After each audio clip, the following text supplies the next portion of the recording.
Olá a todos, tudo bem? No Conexão Legislativa de hoje, nós vamos falar sobre os cursos que são oferecidos pelo ILP, o Instituto do Legislativo Paulista. São cursos gratuitos para toda a comunidade que acontecem durante todo o ano. Sobre esse assunto, eu vou conversar com o Vinícius Schurgelis, que é presidente do Instituto do Legislativo Paulista. Seja muito bem-vindo, Vinícius. Falei certo o seu sobrenome? Obrigado pelo convite, Luciano. Prazer estar com vocês mais uma vez aí no Conexão para falar dos cursos. Falou corretamente. Você sabe que tem um sobrenome um pouco diferente, sempre é motivo de confusão, mas enfim, é um prazer estar aí com vocês. Está mais do que certo. Parabéns. Ufa, que bom que eu acertei. Vinícius, a gente teve um período de paralisação por conta da pandemia, né? A adaptação do ELP. Aliás, parabéns pelo trabalho de vocês. O trabalho do Instituto Legislativo Paulista é fantástico. Eu já acompanho há um tempo os cursos que são oferecidos por vocês. Já participei de um curso, participei esse ano de um curso de vocês online e é bem legal e tal. E depois vocês ainda tem uma provinha depois, né? Às vezes vocês fazem uma provinha para ver se a gente assistiu mesmo o curso, né? Me corrija se eu estiver errado. Eu não estou fazendo confusão não, né? A gente sempre tenta avaliar os cursos para saber se, enfim, né, vocês gostaram. Alguns cursos, o próprio palestrante pede uma avaliação de reação, às vezes pede que o aluno também interaja, né, entregando alguma resposta, até para ver se houve uma modificação entre a expectativa do professor no começo da aula e no final, né, do evento. Então isso às vezes é comum. Alguns cursos têm, outros cursos não. Depende um pouco aí do palestrante, um pouco do professor. E obrigado pelas palavras gentis aí com o Instituto. Poxa, a gente tenta fazer um trabalho que tem esse foco interno, obviamente para os servidores da casa, para os colaboradores, mas ele principalmente é uma ponte, é mais uma das pontes do legislativo com a sociedade, mais uma das pontes entre o legislativo e o cidadão. Com conhecimento, com o mundo acadêmico, né? E o mais legal é que todos os cursos são de graça, né? E aí eu estou vendo aqui na grade de vocês, temos aí agora em setembro 6 cursos com inscrições abertas. O primeiro deles, eu acho um curso maravilhoso, fantástico, super importante para muita gente, que é o de iniciação política, né? Que começa dia 1º de setembro. É um curso fantástico porque muitas pessoas desconhecem a função, muitas vezes, do que faz no executivo, do que faz no legislativo. Muita gente confunde a função do legislativo, né? Não sabe que, enfim, o funcionamento de uma casa legislativa como a Assembleia, como uma Câmara de Vereadores, como um Congresso Nacional, como uma Câmara dos Deputados, um Senado. O que fala esse curso, né? E qual a duração dele? Bom, o curso de iniciação política, ele basicamente está ligado à gênese do Instituto. Ele é um curso que, desde 2003, ele ocorre dentro do Instituto, é um dos cursos que a gente tenta oferecer anualmente, pelo menos uma vez a gente tenta fazê-lo. O objetivo dele, né, é trabalhar com os principais conceitos, né, atrelados à questão da política. Obviamente, se a gente fala de parlamento, obviamente a gente fala das funções dos legisladores, aí, seja no nível municipal, seja no âmbito estadual ou federal. Esse curso, em especial, ocorre de uma maneira especial, porque é o primeiro curso de iniciação política online que a gente tem, e ele ocorre em parceria do ILP com a Fundação Konrad Adenauer. Então ele foi adaptado em relação ao que aconteceria presencialmente. Então, em ambiente virtual, a gente vai ter 3 aulas, a gente vai contar aí com professores que têm vivência, têm experiência tanto na docência quanto nas ciências sociais, professores que também já ministraram outros cursos aí conosco, e o objetivo principal é oferecer para os alunos um conteúdo capaz de alterar a percepção das pessoas, alterar a percepção do sujeito com relação à política. E, obviamente, tentando trazer conceitos para que compreenda-se a política de forma suprapartidária com relação à sociedade. E ele é um curso de iniciação, obviamente, que tem um enfoque maior nos jovens, né? Para quem também está começando a sua vida política e a partir dos 16 anos já pode votar, para que, enfim, ele conheça os grandes conceitos. E a parte legal é que os professores tentam abordar conceitos que também acabam sendo tema do Exame Nacional do Ensino Médio, que é o Enem, né? Alguns dos principais vestibulares também acabam tocando nesses temas, ainda que não diretamente, às vezes um tema de redação acaba precisando desses conceitos. Então esse curso é um curso interessante, principalmente para quem está aí nessa fase, não tem uma exigência mínima de graduação ou pós-graduação, um curso mais amplo, mais aberto, quem está aí já a partir do ensino médio, ou quem tem interesse mesmo, quem ainda está no Fundamental 2 se interessa, a gente vai conseguir trabalhar esses temas. Então, 3 datas que começam agora no mês de setembro, né? Então, a gente espera que seja mais um sucesso aí, sempre na parte da tarde, né, virtualmente ali das 16 até as 17h30. A gente está evitando também cursos com pouco mais que 1h30, né, para prender justamente a atenção. A gente sabe que não é fácil, né? Como é que está sendo a adaptação a esse ambiente virtual? Olha, eu acho que esse foi o grande desafio. Acho que as instituições, de modo geral, as instituições, no caso educacionais, falando especificamente do ILP, tiveram um período para migrar daquilo que faziam presencialmente para o virtual. Essa adaptação, ela também não foi muito simples, porque a gente viveu, nesse caso, um ambiente de muita incerteza com relação à própria progressão da pandemia, e o ajuste ele passava a ser sempre num período de 15 dias, a gente não sabia se voltava, se permanecia em isolamento. Então, com o isolamento prolongado, então a gente passou a conversar com outras instituições. Algumas instituições já tinham um planejamento, uma visualização potencial de aulas ou de cursos ou de atividades virtuais. Então a gente conversou com as instituições e começou aos poucos a também conversar com os professores para fazer uma adaptação. E a partir do momento que a gente recebeu o ok, entendendo também que por mais que a Assembleia retornasse a com alguma atividade interna um pouco mais intensiva, o acesso ao público de fato ficaria restrito por segurança, por respeito às normas de saúde. Então nós passamos a transformar aquilo que já estava planejado e aquilo que estava ainda de maneira embrionária sendo pensado para o formato virtual. E para a gente tem sido um grande aprendizado. Fazer o online, obviamente, ele não é simplesmente uma mera reprodução daquilo que ocorre no presencial.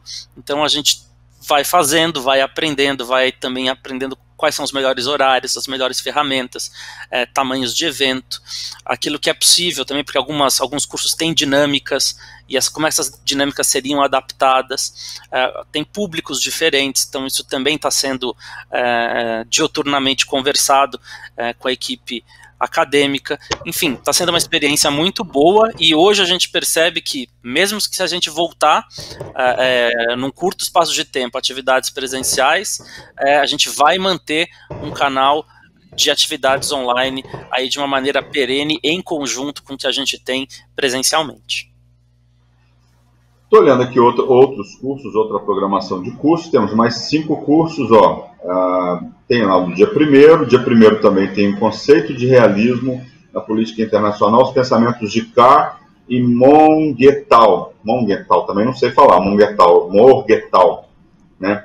Temos aí Morgenthau. Temos aí no dia 8 um curso Antropoceno, Artes Visíveis e Literatura. Vamos falar primeiro dessa palestra, e segundo desse curso do dia 8, Antropoceno, Artes Visíveis e Literatura.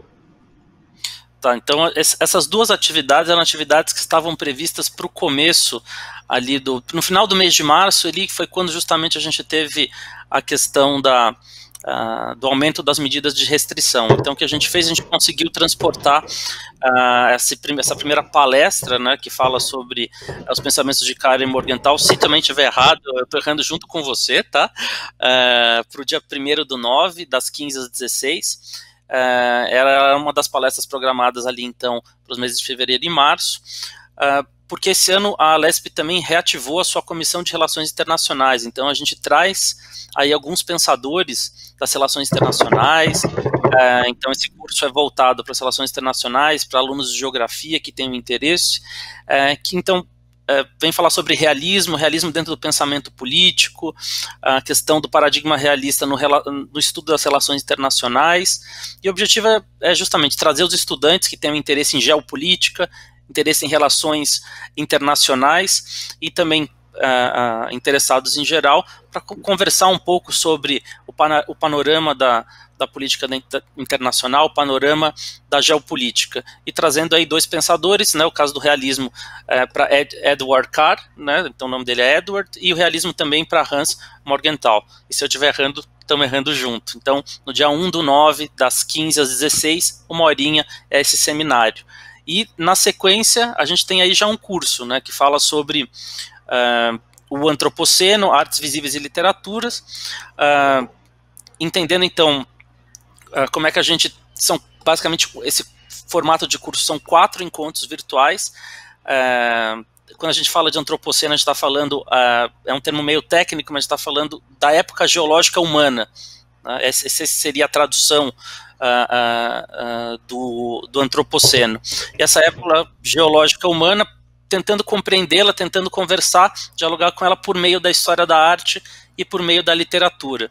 Então, esse curso é legal porque ele trabalha então essas imagens, né, dessa nova época geológica vista pelas artes visíveis, né, então os conceitos, como isso era visto na Idade Média, como era visto na Renascença, também no pós-renascimento, na contemporaneidade, na época também, como essas artes visíveis brasileiras conversam com esses temas, e aí é voltado um pouco mais aí para docentes, né, um pouco mais para professores que têm o interesse de fazer uma aplicação, para estudantes que utilizem esses conceitos para suas atividades. Você vê que a gente tenta trabalhar aí com um público bastante diverso. Então esses dois eventos têm essa natureza, né? Um é um seminário, o outro é um curso com 4 eventos.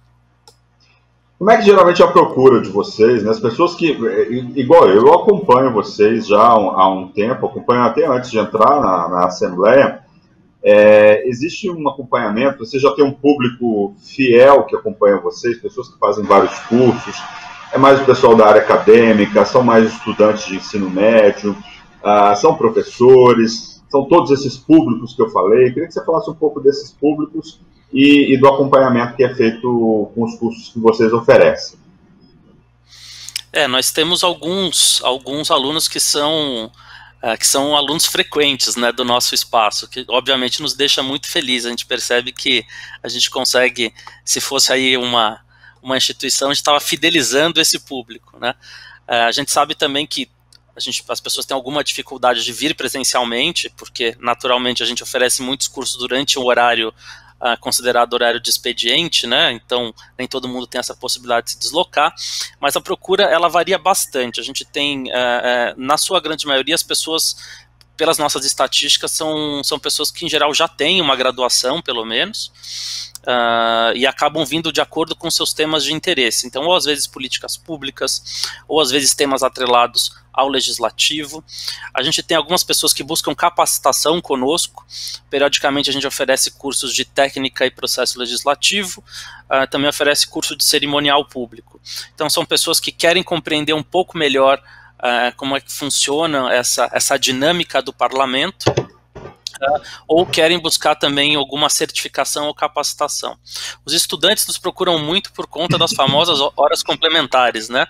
Obviamente eles têm os seus temas de interesse e a nossa oportunidade, a chance que a gente oferece é que eles possam também se formar conosco, se informar conosco, tendo parte dessas horas complementares dentro da sala de aula do LP ou dentro dos espaços da Assembleia Legislativa. E aí também tem pessoas que gostam da política, estão na Casa Legislativa, sabem da nossa programação e passam lá para conhecer um pouco mais sobre o tema em questão. Posso complementar sobre um público específico muito legal? Que é o público que a gente, desde o processo que começou a iniciativa do ciclo ILP-FAPESP, tem estado conosco. O ciclo ILP-FAPESP, eu acho que a gente vai abordar ele um pouco mais para frente, mas tem trazido um público para casa muito interessante. Sempre que eu abro esse evento, eu pergunto quem está aqui pela primeira vez. E aí, em geral, quase que unanimidade das pessoas que estão ali. A gente tem um curso, um evento de ciência e tecnologia por mês, levanta a mão. Então a gente percebe que, obviamente, é um público de interesse naquele tema, é um tema ligado à ciência, então é uma comunidade em torno daquele tema, mas que para a gente é muito legal porque eles veem a Assembleia pela primeira vez. E acho que esse é um dos grandes motivos que a LP também tem por existir, né? Essa função de ponte, ela acaba acontecendo. Então acho que isso é muito legal. A gente percebe que as comunidades científicas agora também fazem parte do espaço da Alesp. Isso é muito legal. Estou vendo aqui outros cursos, né? Esqueci de falar aqui do começo, cursos que estão aí no mês de agosto, né? Dia 27, acho que provavelmente esse programa vai ao ar depois desse curso já ter começado. Dia 27/8, Covid-19, Direitos Humanos nas Periferias de São Paulo, um assunto relevante, importante para esse momento. E o que você falou, o ciclo ILP-FAPESP 1, Genômica, a Ciência da Vida. A gente, mesmo que as pessoas percam eventualmente os eventos que a gente está comentando agora, como é o caso dos direitos humanos, qual é a parte legal? Esses eventos vão ficar gravados e vão ser disponibilizados no YouTube do Instituto.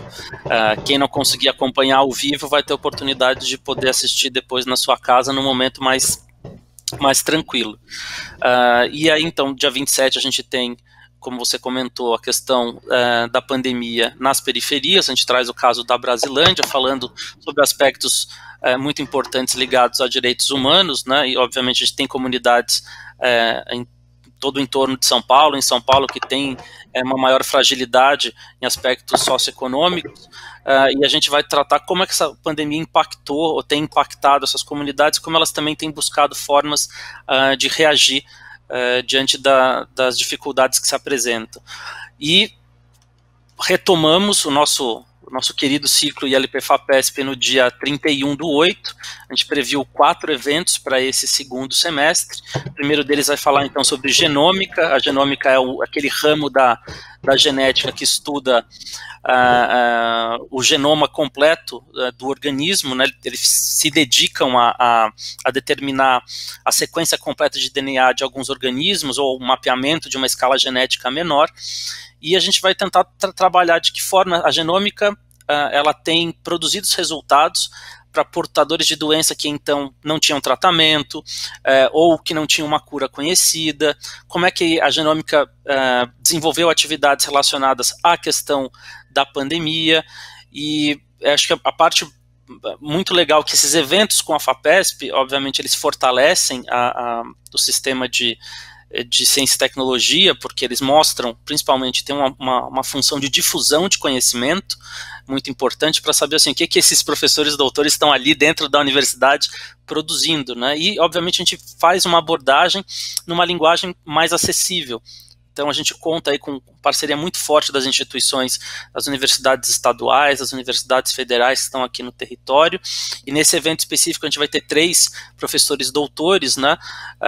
Teremos a Esther Sabino, a Maiana Zatz e o Rodrigo Calado, cada um aí de uma instituição diferente, como Faculdade de Medicina da USP, como Instituto de Biociências da USP, a Faculdade de Medicina de Ribeirão Preto. E agora a gente consegue trabalhar com esse formato virtual, poder abarcar outros pesquisadores. São sempre pesquisadores que estão trabalhando com a FAPESP, né? Então tem uma função de difusão de conhecimento muito importante.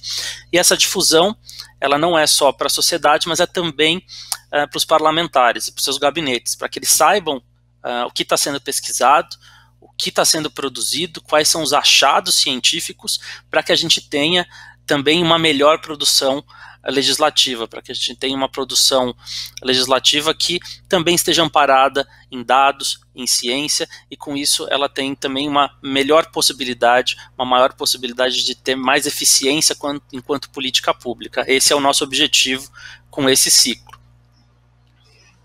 Aproveitando que você está falando disso, qual que é a importância, na sua visão, da pesquisa e da ciência, ainda mais nesse momento, né, que nós estamos aí enfrentando, pandemia do coronavírus, né? Existiu aí existe aí uma negação, inclusive de vacinas, por exemplo, né?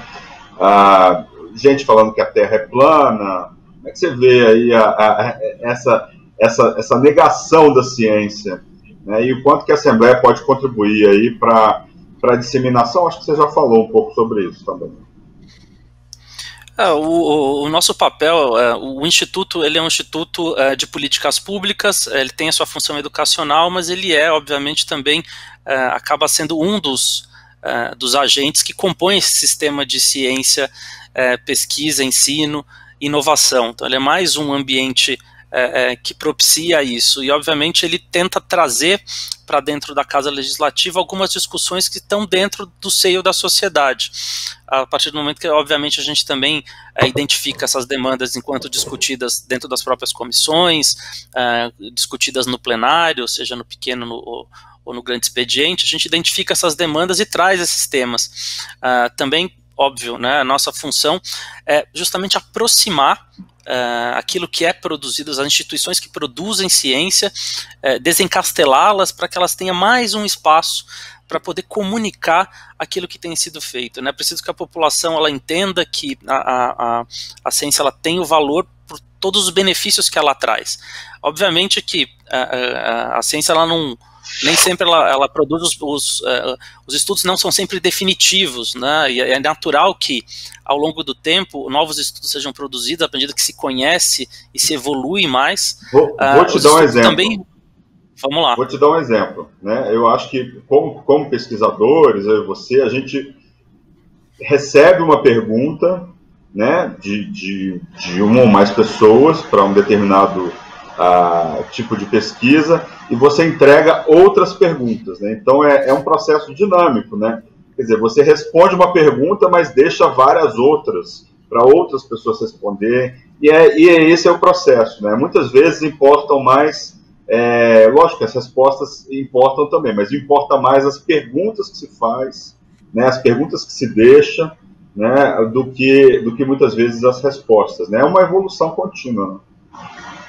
Os achados de pesquisas nem sempre eles são verdades ou axiomas, às vezes eles são mais perguntas, como você mesmo disse, ou pelo menos eles indicam que algumas respostas não são aquelas, vou dizer assim, né? Que algumas respostas indicam, olha, realmente não é para caminhar por esse lado, né? Os experimentos às vezes eles têm que dar errado ou fracassar para inclusive provar uma pergunta.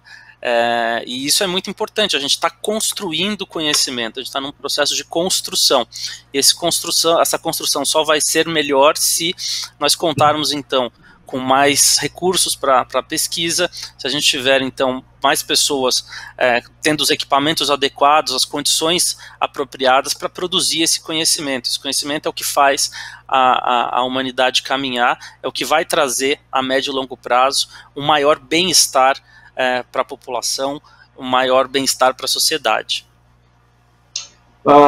Eu vou falar aqui, já falamos de 5 dos 6 cursos, né, que estão programados aí, que estão na página de vocês. Temos um último aqui, o último, mas não será o último de verdade, porque a programação está sempre mudando, né? Esses são os que estão na página do ILP.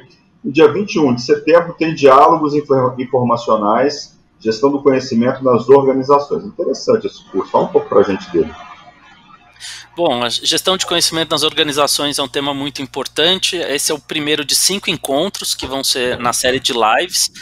Estão denominados aí diálogos informacionais, porque é uma parceria do ILP com a Universidade Estadual Paulista, a Unesp, no campus Marília, e a Fundação Escola de Sociologia e Política de São Paulo, a FESP, também em parceria com o Arquivo Público do Estado de São Paulo.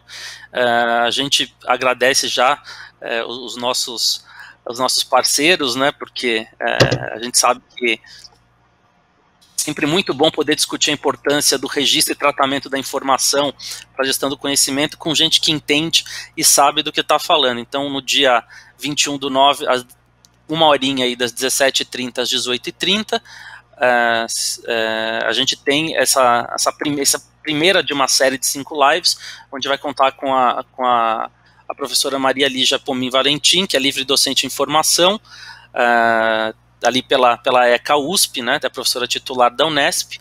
Então, e junto dela a gente vai ter a Valéria Martins Valls, que é doutora em Ciência da Comunicação pela ECA também, e é diretora da Faculdade de Biblioteconomia da FESP, aqui de São Paulo, FESP-SP.